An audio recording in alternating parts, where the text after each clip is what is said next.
Shalom, salam sejahtera bagi kita semua. Kembali lagi dalam renungan harian kita. Mari Bapak Ibu kita memuji Tuhan. Kita katakan, hanya dekat kasih-Mu Bapa. Hanya dekat kasih-Mu Bapa. Jiwaku pun tentram. Engkau menerimaku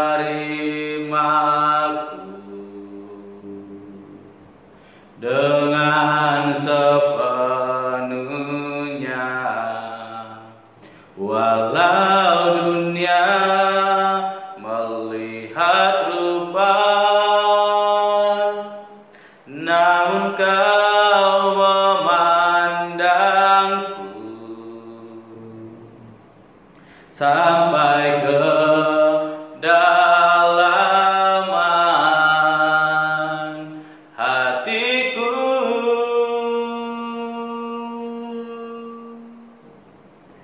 Tuhan, inilah yang ku tahu, Kau mengenal hatiku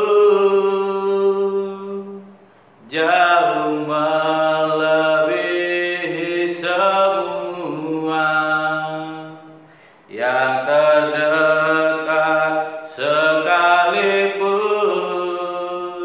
Tuhan, inilah yang ku mau, Kau menjaga hatiku supaya kehidupan memanjar senantiasa. Amin. Mari Bapak Ibu kita membuka Alkitab kita dari kitab Ayub pasal yang ke-41 ayat 1 sampai dengan yang ke-25. Demikianlah firman Tuhan. Orang yang nekat pun takkan berani membangkitkan marahnya. Siapakah yang dapat bertahan di hadapan aku?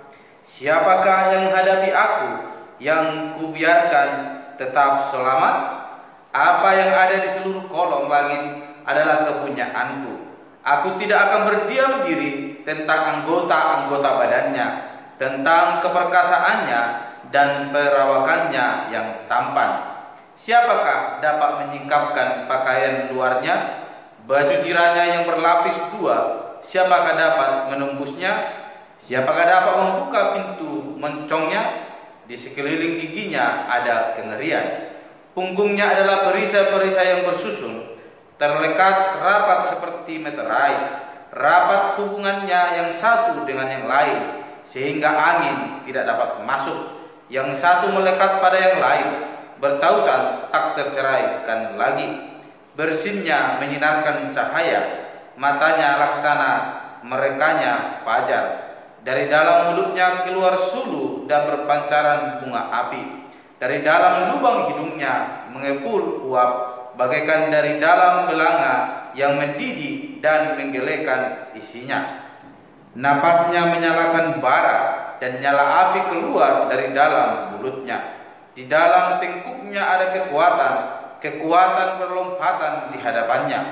Daging gelambirnya melekat padanya, tidak tergerak. Hatinya keras seperti batu kelangan bawah. Bila ia bangkit, maka semua yang berkuasa menjadi gentar, menjadi bingung karena ketakutan. Bila ia diserang dengan pedang, ia tidak mempan. Demikian juga dengan tombak, seligi atau lembing.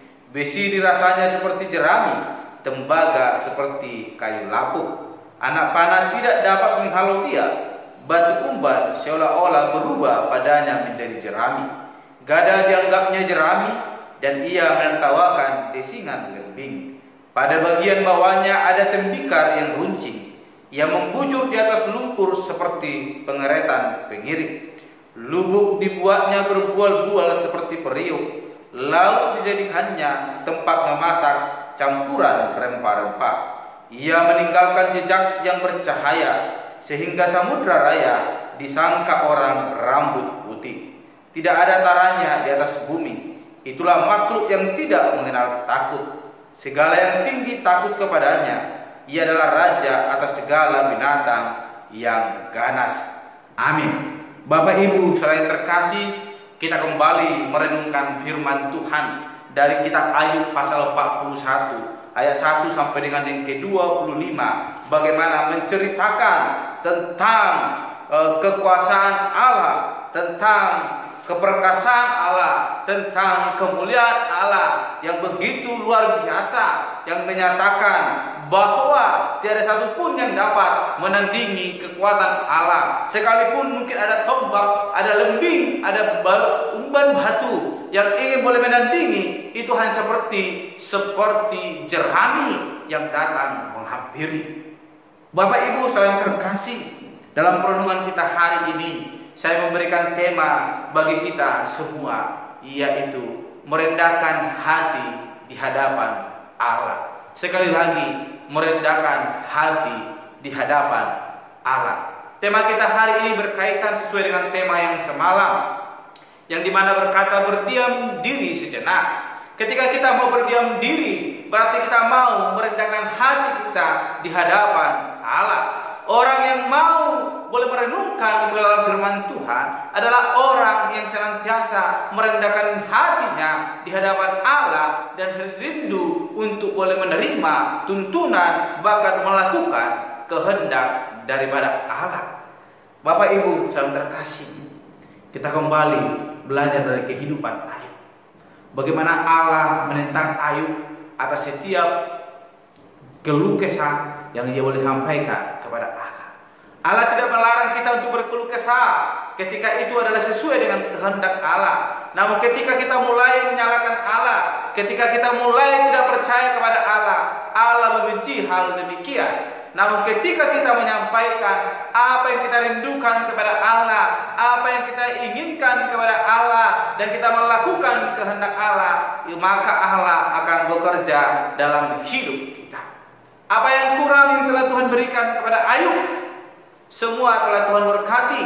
Walaupun di dalam perjalanan hidupnya dia mengalami penderitaan lebih daripada apa yang dilakukan oleh orang-orang fasik, namun mereka tidak mengalami penderitaan seperti yang ia alami. Seperti yang sering saya katakan, selayaknya lah Ayub marah. Namun sebagai orang percaya, Tuhan tidak menghendaki hal demikian. Sebagai orang percaya, sekalipun mungkin penderitaan menghampiri hidup kita, jangan pernah membenci Allah, bahkan lari daripada jalan Allah. Namun hari ini kita mau diajarkan kembali. Mari kita datang sejenak, berdiam diri di hadapan Allah, merendahkan hati kita di hadapan Allah, sehingga kita boleh mengerti kehendak bahkan rencana Allah dalam hidup kita. Kita akan melihat apa maksud apa yang terjadi dalam hidup kita, apa rencana Allah dalam hidup kita melalui kesukaran yang terjadi dalam hidup kita. Kita melihat Bapak Ibu, kalau nanti di dalam pasal yang ke-42 yang akan direnungkan pada esok hari, dikatakan Bapak Ibu bahwa akan di mana keadaan Ayub dipulihkan. Itu semua boleh dialami Ayub, karena Ayub sudah boleh mengenal Allah yang sungguh baik itu. Lewat Allah yang telah menentang dia, menyatakan bahwa Allah itu adalah Allah yang kuasa, bahwa Allah itu adalah Allah yang berdaulat, Allah itu adalah Allah yang setia, yang tidak pernah mengingkari janjinya kepada setiap kita, orang-orang kepunyaannya yang sungguh melakukan kehendak Allah. Oleh karena itu, Bapak Ibu sangat terkasih, dikatakan yang ketiga, aku tidak akan berdiam diri tentang anggota-anggota badannya, tentang keperkasaannya dan perawakannya yang tampan. Bahwa Allah berkata bahwa Allah tidak akan pernah berdiam diri. Ini berarti Allah senantiasa menyertai hidup kita. Allah senantiasa melawat kita. Sekalipun kita sedang mengalami sakit penyakit, ingat Allah senantiasa melawat hidup kita. Ketika kita mengalami sakit, bukan hanya ketika kita sedang bersukacita Allah boleh melawat kita, namun Allah memperhatikan kita dalam setiap segi kehidupan yang sedang kita alami. dikatakan di ayatnya yang ke-25, segala yang tinggi takut kepadanya, ia adalah raja atas segala binatang yang ganas. Bapak Ibu saudara terkasih, kita melihat bagaimana Ayub terus menyampaikan sungguh-sungguhnya kepada Allah. Seakan-akan Ayub ingin mengatur Allah atas setiap persoalan yang ia alami. Sehingga Allah memberikan perumpamaan ini, berbicara tentang binatang buas. Apakah kita sanggup untuk mengatur binatang buas? Hanya mungkin mendekatkan diri saja. Mungkin kita sudah takut. Kita takut untuk diterkam. Kita takut untuk habis dicari-cari. Mengapa kepada Allah kita tidak memiliki hati yang rasa takut? Untuk senantiasa terus memuliakan Allah dan mempercayakan hidup kita kepada Allah ketika kita mengalami persoalan, bahkan sukacita dalam hidup kita. Sering Bapak Ibu, ketika kita mengalami sukacita, kita melupakan Tuhan. Dan ketika kita mengalami persoalan, kita menyalahkan Tuhan. Jadi apa yang kita rindukan? Apa yang kita mau sebenarnya? Allah telah memberkati hidup kita, sehingga Allah hari ini menginginkan kita untuk datang merendahkan diri di hadapan Allah, merendahkan hati kita, berdiam diri sejenak, merenungkan firman Tuhan, sehingga kita melihat kembali bahwa Dia adalah Raja di atas segala raja. Dia adalah Allah yang setia, yang akan memelihara kehidupan kita. Kita adalah orang yang berdosa. Upah dosa ialah maut, tetapi lewat kelahiran Yesus Kristus, itu membuktikan kasih-Nya begitu besar dalam hidup kita. Bapak Ibu yang terkasih, malaikat Tuhan yang bernama Lucifer ketika jatuh dalam dosa, Tuhan membuang dia. Apakah Tuhan kembali mengasihi Lucifer? Mari renungkan Bapak Ibu. Kita manusia yang berdosa, namun Tuhan mengasihi kita. Ini membuktikan kita berharga di hadapan Allah. Oleh karena itu jangan pernah sekali-sekali untuk menyalahkan Allah. Tapi ingatlah, renungkan apa yang sedang kita alami dalam hidup kita. Biarkan Allah yang boleh bekerja atas hidup kita, sehingga persoalan kita alami berubah menjadi saluran berkat atas hidup kita, sebagaimana yang dialami oleh Ayub. Keluh kesah yang disampaikan, dan dia merenungkan, dan dia boleh kembali kepada Allah, dan pertolongan Allah dinyatakan dalam hidupnya. Saya rindu kita juga demikian Bapak Ibu. Ketika persoalan menghampiri hidup kita, bukan hanya sungguh-sungguh yang kita sampaikan kepada Allah, tapi hati yang mau mengoreksi diri di hadapan Allah, sehingga kita boleh bertobat dan datang kepada Allah, membiarkan Allah bekerja atas hidup kita, dan kita akan menerima berkat-Nya, menikmati kasih karunia akan senantiasa dilimpahkan dalam hidup kita. Amin. Mari kita berdoa. Bapak Surgawi, kami bersyukur untuk perenungan hari ini. Kami diajarkan untuk merendahkan hati kami di hadapan Allah. Kami boleh datang kepada Tuhan, sebab Engkau Allah dan penuh dengan kasih yang telah mengasihi kami, menaikkan derajat kami memiliki nilai di hadapan Tuhan. Tuhan, terima kasih buat kasih setiamu. Jangan biarkan Tuhan kami ketika mengalami persoalan boleh menyalahkan Tuhan, tapi ajar kami datang kepada Tuhan, merendahkan hati kami, merenungkan kepada firman Tuhan, sehingga kami mengerti apa maksud Tuhan atas setiap persoalan yang terjadi dalam hidup kami, dan hidup kami boleh senantiasa terus memuliakan Tuhan Allah dalam setiap segi kehidupan yang boleh kami lalui. Terpuji Engkau Bapa, di dalam nama-Mu kami berdoa dan mengucap syukur dan menutup renungan hari ini. Haleluya. Amin. Shalom Bapak Ibu, Tuhan Yesus memberkati. Tuhan inilah yang ku tahu, Kau mengenal hatiku, jauh melebihi semua yang terdekat sekalipun. Tuhan inilah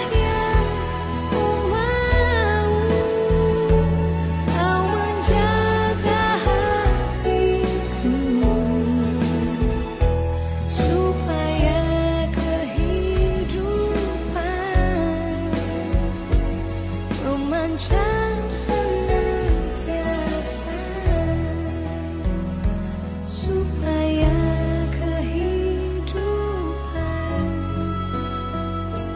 memancar sendiri.